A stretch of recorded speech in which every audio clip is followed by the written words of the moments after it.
الشيطان الرجيم. بسم الله الرحمن الرحيم.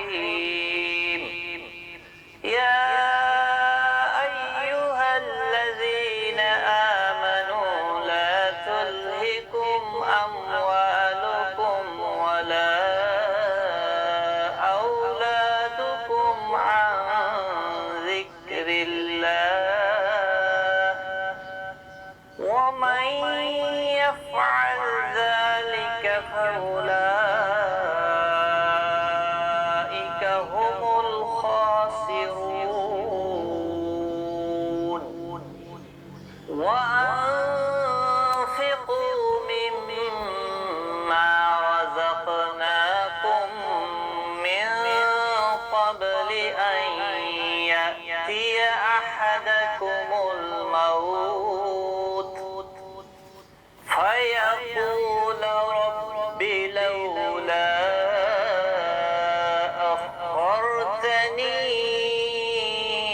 إلى أجل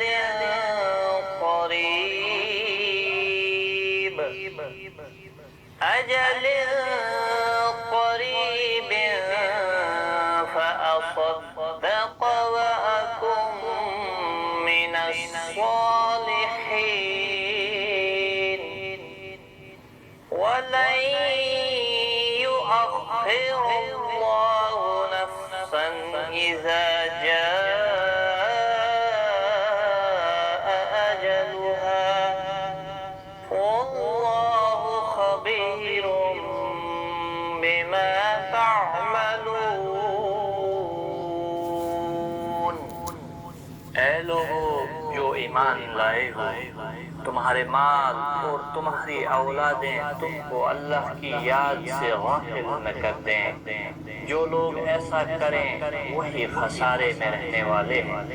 جو رزق ہم نے تمہیں دیا ہے اس میں سے خرچ کرو قبل اس کے کہ تم میں سے کسی کی موت کا وقت آ جائے اور اس وقت وہ کہے کہ اے میرے رب، کیوں نہ تو نے مجھے تھوڑی سی مہلت اور دے دی کہ میں صدقہ دیتا اور صالح لوگوں میں شامل ہو جاتا۔